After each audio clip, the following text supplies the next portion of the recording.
मुंबईच्या महापौर पदाच्या निवडणुकीसाठी शिवसेनेनं आमच्याशी संपर्क साधला होता, मात्र आम्ही त्याला स्पष्ट नकार दिल्याचं मुंबई काँग्रेसचे अध्यक्ष संजय निरुपम यांनी म्हटलंय। तसंच इतर छोट्या पक्षांना सोबत घेऊन काँग्रेस आपला स्वतंत्र उमेदवार महापौर पदाच्या शर्यतीत उतरवणार असल्याचं निरुपम यांनी स्पष्ट केलंय। मुंबई महानगरपालिकेत शिवसेना भाजप पुन्हा एकत्र येईल याची शक्यता जास्त आहे आणि काँग्रेसला विरोधकांच्या भूमिकेत बसण्याचा कौल जनतेने दिलाय, त्यामुळे आम्ही शिवसेनेला मदत करणार नसल्याचं निरुपम म्हणाले। आने वाले दिनों में एक रणनीति तय की जाएगी कि क्या हम अपना एक महापौर और उप महापौर का उम्मीदवार दे सकते हैं या कोई और दूसरा रास्ता है। बीजेपी तो खैर कहीं सीन में भी नहीं थी। शिवसेना के संदर्भ में इस प्रकार का एक प्रचार चल रहा था। कांग्रेस पार्टी ने एक सख्त भूमिका ली है कि शिवसेना के साथ हाथ मिलाने का कोई प्रश्न ही नहीं उठता। जी भूमिका संजय निरुपम यांनी मांडली आहे तीच भूमिका गुरुदास कामत यांनी देखील मांडली आहे, त्यामुळे या मुद्द्यावर का होईना कामत आणि निरुपम यांचं एकमत झालेलं दिसतंय। कामत यांनी राहुल गांधींना एक पत्र लिहिलंय आणि मुंबईत शिवसेनेची साथ देऊ नये अशी भूमिका मांडली आहे। गेल्या काही दिवसांमध्ये मुंबई काँग्रेसमध्ये गुरुदास कामत आणि संजय निरुपम यांची वेगवेगळ्या दिशेला तोंड आहेत, मात्र या मुद्द्यावरून का होईना पण दोन्ही नेते एकत्र आले। काँग्रेसच्या समोर असलेल्या सर्व पर्यायांचा विचार केल्यानंतर भूमिका स्पष्ट करणार असल्याचं पृथ्वीराज चव्हाण यांनी म्हटलंय। ते एबीपी माझाशी बोलत होते। काँग्रेसला काय फायदा होईल, राज्यात काय फायदा होईल या सगळ्या गोष्टींचा विचार केला जाईल, त्यासाठी सर्व काँग्रेसचे नेते एकत्र येऊन निर्णय घेऊ आणि पक्षश्रेष्ठींना कळवू असं चव्हाणांनी स्पष्ट केलंय। सर्व पर्यायाची खुले चर्चा झालेली आहे, त्याची ते काही गुप्त कुठंच काही पर्याय नाही आहे आणि त्यामुळे खुल्या सर्व पर्यायाची चर्चा होईल। आमची काही काय मतं असतील ते आम्ही त्या योग्य त्या व्यासपीठावर मांडू। राज्याचं भवितव्य यामध्ये कसं राहील यावर सगळ्यांनी विचार करून गंभीर विचार करून निर्णय घ्यायची आवश्यकता आहे। शिवसेना भाजप एकत्र आली नाही तर फडणवीस सरकार अस्थिर होईल असा इशारा देणाऱ्या नितीन गडकरी यांना शिवसेनेनं फटकारलंय। संभाव्य धोक्याची जाणीव असूनही भाजप नेत्यांना आधीच शहाणपण का आलं नाही असा सवाल सेनेचे नेते अनिल परब यांनी विचारलाय। ते एबीपी माझाच्या कट्ट्यावर बोलत होते। मुंबईत शिवसेनेचे 84 नगरसेवक निवडून आले, तसंच 4 अपक्षांनी सेनेला पाठिंबा दिलाय, तर भाजपचं संख्याबळ 82च्या घरात आहे। त्यामुळे निवडणूक संपल्यानंतर आणि महापौर पदाचा पेच समोर असतानाही भाजप शिवसेनेतलं युद्ध शमण्याची चिन्ह दिसत नाहीयेत। मुंबई और महाराष्ट्र और भारतीय जनता पार्टी और शिवसेना का हित है कि दोनों अगर साथ में रहते हैं और जो भी निर्णय जनता ने दिया है उसके आधार पर काम करते हैं तो ज़्यादा अच्छा होगा, ऐसा मुझे लगता है। मुख्यमंत्री देवेंद्र फडणवीस और उद्धव ठाकरे जी ने दोनों भी मैच्योर्ड है और सूझबूझ रखने वाले हैं, उन्होंने उचित निर्णय करना चाहिए। गडकरींनी कालही आणि आजही असं त्यांनी सांगितलं की शेवटी दोन्ही पक्षांनी एकत्र येण्यामध्ये शहाणपण आहे। पण हे शहाणपण अगोदरपासून यायला पाहिजे होतं ना। उशीर झालाय, हे बोलायलाही उशीर झालाय। आता त्यांनी कधी बोलायचा हा त्यांचा प्रश्न आहे। नाही, पण तुम्हाला काय वाटतं? नाही, मला ह्याच्या बाबतीत काहीच म्हणायचं नाही, कारण युती तर तुटलेली आहे आणि याच्या बाबतीमध्ये जे काही निर्णय घ्यायचे ते शेवटी अंतिम निर्णय पक्षाचे प्रमुखच घेणार आहेत। दरम्यान नितीन गडकरी यांच्या वक्तव्यावर शिवसेनेचे पक्षप्रमुख उद्धव ठाकरे यांनी उत्तर देणं टाळलेलं आहे। नितीन गडकरी म्हणाले की भाजपच्या नेत्यांनी आणि शिवसेनेचे सामंजस्य आहे, एकत्र येऊ शकतात। जय महाराष्ट्र। चव्हाण म्हणाले अरे थांबा ना, पण एवढी घाई काय करतो? आता जरा माझ्या अजून करतो सांग। भाजपनं पैसा आणि सत्तेचा दुरुपयोग करून निवडणूक जिंकल्याचा आरोप शिवसेनेचे नेते अनिल परब यांनी केलाय। ते माझा कट्ट्यावर बोलत होते। मतदानाच्या दिवशी पोलिसांनी सेना कार्यकर्त्यांना धमकावल्याचा आरोपही अनिल परब यांनी केलाय। सोबतच काँग्रेस आम्हाला अस्पृश्य नसल्याचंही परब म्हणाले। सगळ्या पोलीस स्टेशनने उमेदवारांना दम दिलेले आहेत। शिवसेनेच्या काय म्हणून दम काय दिला? पण कार्यकर्त्यांना बोलवून सांगितलेलं आहे की तू उद्या जर तू रस्त्यावरती देशील तर तू आतमध्ये टाकीन म्हणून चॅप्टर प्रोसिडिंग चालू होईल। तुम्ही जर सांगत असाल तर एकदा ह्या विषयावरती डिबेट घ्या, मी तुम्हाला नावांसकट देतो कुठली पोलीस स्टेशन आणि कुठले कार्यकर्ते। शिवसेनेला काँग्रेस अस्पृश्य आहे काय? नाही, राजकारणात कोण कोणाला अस्पृश्य असतं? आता काँग्रेसने काय करायचं हे शिवसेना नाही ठरवू शकत ना। पण शिवसेनेला वाटत असेल काँग्रेसची मदत वगैरे. आता समजा त्यांनी हातच वर केले आणि सांगितलं की शिवसेनेला मतदान करतोय, तर आम्ही हात जाऊन खाली नाही करू शकत ना त्यांचा. मुंबईतील मतदार यादी घोळा प्रकरणी शिवसेना उच्च न्यायालयाचे दरवाजे ठोठावणार आहे. शिवसेनेचे नेते अनिल देसाईंनी पत्रक प्रसिद्ध करून ही माहिती दिली आहे. यंदाच्या निवडणुकीत मतदार याद्यांमधून 11 लाख मुंबईकरांची नावं वगळण्यात आल्याचं उघड झाले आणि या प्रकरणाची चौकशी करून निवडणूक अधिकारी दोषी आढळल्यास त्यांच्यावर कारवाई करण्याची मागणी उद्धव ठाकरेंनी याआधीच केली आहे. दरम्यान आता शिवसेनेनं उच्च न्यायालयात दाद मागण्याचा निर्णय घेतलाय. या प्रकरणी शिवसेना हायकोर्टात याचिका दाखल करणार असल्याचंही देसाईंनी स्पष्ट केलंय. शिवसेनेनं युतीचा प्रस्ताव दिला तर त्याचा नक्की विचार करेन असं आश्वासन मुख्यमंत्र्यांनी दिल्याचं केंद्रीय सामाजिक न्याय राज्यमंत्री रामदास आठवलेंनी सांगितलंय. मुंबई महानगरपालिकेत भाजप आणि शिवसेना एकत्र यावे यासाठी मी प्रयत्नशील असल्याचं रामदास आठवले म्हणाले. वर्षा बंगल्यावर मुख्यमंत्र्यांची भेट घेऊन भाजप शिवसेनेनं युती करावी असं आवाहन त्यांनी केलं. दरम्यान युतीसाठी उद्धव ठाकरेंशीही चर्चा करणार असल्याचं रामदास आठवलेंनी सांगितलंय. मुख्यमंत्र्यांना बोललेलो आहे, 2.5 वर्षाच्या महापौर पदावर दोघांनी एकमत करावं. पहिला महापौर शिवसेनेचा व्हायला काय हरकत नाही, कारण ते त्यांच्या तवरेंच्या जागा आहेत आणि डेप्युटी महापौर बीजेपीचा असेल. त्यानंतर पुढच्या वेळेला 2.5 वर्षानंतर महापौर बीजेपीचा असेल आणि डेप्युटी महापौर शिवसेनेचा असेल. अशा पद्धतीनं तर त्यांनी सांगितलं की जर शिवसेनेकडून जर प्रस्ताव आला तसा तर त्याचा आम्ही विचार नक्की आम्ही करू. मुंबईत आम्हाला सत्ता मिळो किंवा न मिळो, मात्र आम्ही काँग्रेस सारख्या पक्षासोबत जाणार नाही. कुणाला त्यांच्यासोबत जायचं असेल तर त्यांना रोखणार नाही असं मुख्यमंत्री देवेंद्र फडणवीस यांनी स्पष्ट केलंय. नगरपालिकांच्या निवडणुकानंतर महापालिका आणि जिल्हा परिषदांच्या निवडणुकीत क्रमांक 1चा पक्ष म्हणून निवडून आल्यानंतर भाजपनं मुंबईत मोठं सेलिब्रेशन केलं. त्यावेळी आयोजित सभेत मुख्यमंत्री बोलत होते.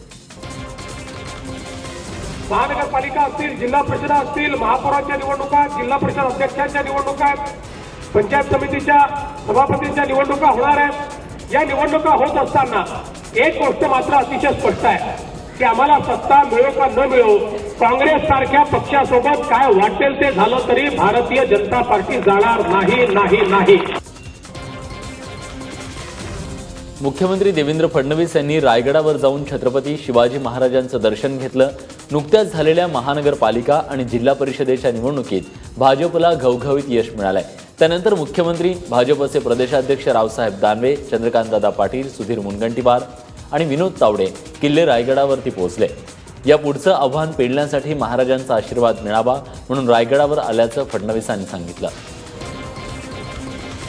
महाराजांनी ज्या प्रकारे रयतेचं राज्य स्थापन केलं होतं तीच प्रेरणा आम्हाला देखील मिळावी. मला विश्वास आहे की महाराजांच्या आशीर्वादानं निश्चितपणे महाराष्ट्राला सुजलाम सुफलाम आणि जो एक स्वाभिमानी महाराष्ट्र महाराजांनी उभा केला होता तो निश्चितपणे उभा करण्याकरता आम्हाला सर्वांना प्रेरणा मिळेल. मुंबईच्या महापौर पदाबद्दल योग्य वेळी भूमिका जाहीर केली जाईल असं स्पष्टीकरण उद्धव ठाकरेंनी दिलंय. मुंबई महानगरपालिकेत सगळ्यात मोठा पक्ष म्हणून उदयाला आल्यानंतर शिवसेनेची एक महत्त्वाची बैठक सेना भवनात झाली. या बैठकीला शिवसेना पक्षप्रमुख उद्धव ठाकरे, आदित्य ठाकरेंसह शिवसेनेचे नेते आणि नवनिर्वाचित नगरसेवक उपस्थित होते. या बैठकीत नवीन नगरसेवकांना महापौर मतदानाच्या दिवशी मतदानाची पद्धत कशी असते याची माहिती दिली गेली. भूमिका वगैरे आज काही घेणार नाहीये. आज जे नवनिर्वाचित नगरसेवक आहे त्यांना थोडंसं तांत्रिक बाबींबद्दल मार्गदर्शन करावं लागणार आहे आणि कारण बरेचसे जण हे नवीन आहेत त्याच्यामुळे कुठेही पुढच्या काही गोष्टी करताना तांत्रिक चुका होऊ नयेत याच्यासाठी ती बैठक आहे. स्वाभिमानी शेतकरी संघटनेत पडलेली उभी फूट दिवसेंदिवस आणखीनच रुंदावत चालली आहे. कारण इस्लामपूर जवळच्या बागणी गटातून मुलगा सागरचा पराभव झाल्यानंतर मंत्री सदाभाऊ खोत यांनी राजू शेट्टींवर तोफ डागली आहे.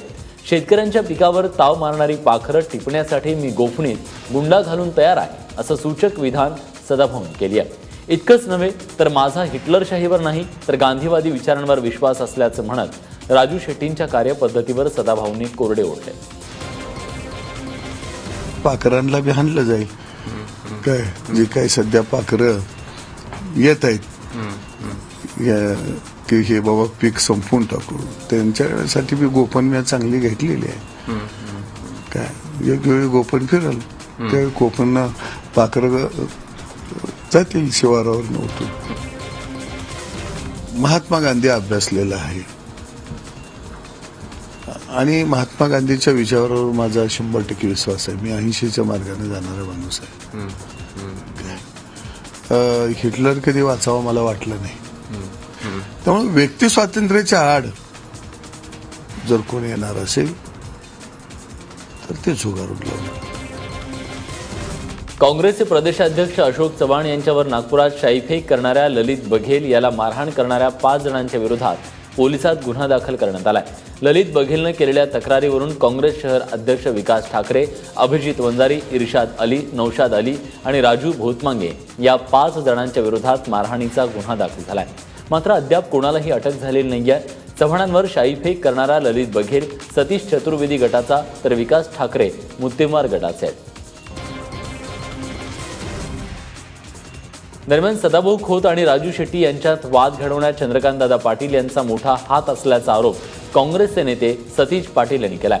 घटक पक्षांना संपवण्याचं षडयंत्र भाजपकडून सुरू असल्याचा आरोप सतीश पाटील यांनी केलाय.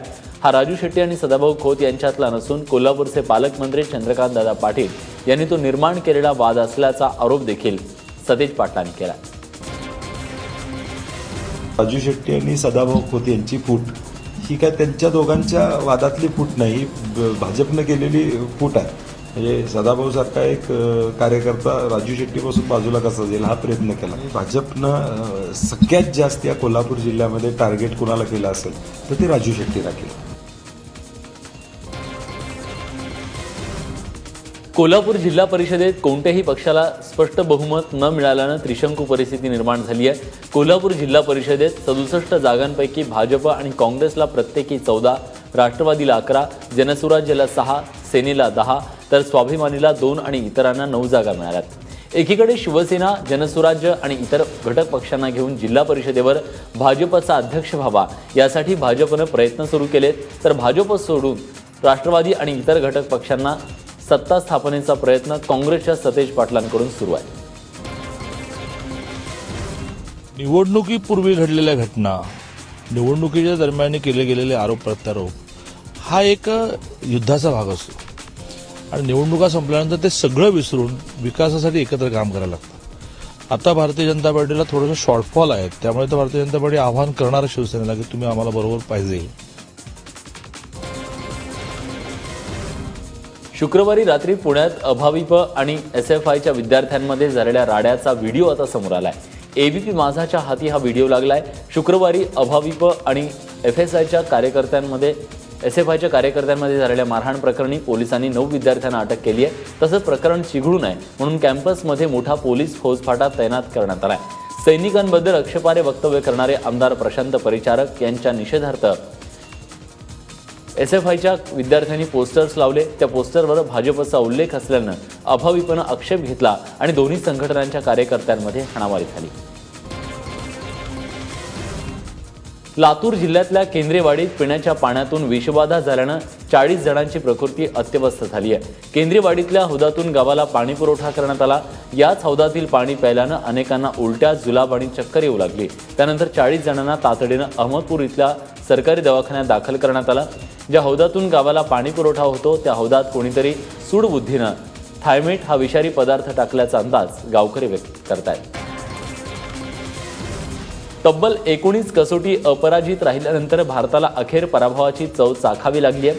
हैदराबाद कसोटीत बांगलादेशवरील विजयानंतर विराट हा सलग सर्वाधिक 19 सामने अपराजित राहणारा भारतीय कर्णधार ठरला होता आणि विराटनं त्यावेळी सुनील गावस्करांचा 18 कसोटी सामने अपराजित राहण्याचा विक्रम मोडला होता. पण विराटला हा विक्रम आणखी उंचावण्याची संधी साधता आली नाही. ऑगस्ट 2015मध्ये श्रीलंकेविरुद्ध गॉल कसोटीत भारताला पराभव स्वीकारावा लागला होता. त्यानंतर पुणे कसोटीत ऑस्ट्रेलियानं भारताला हरवलेला आहे.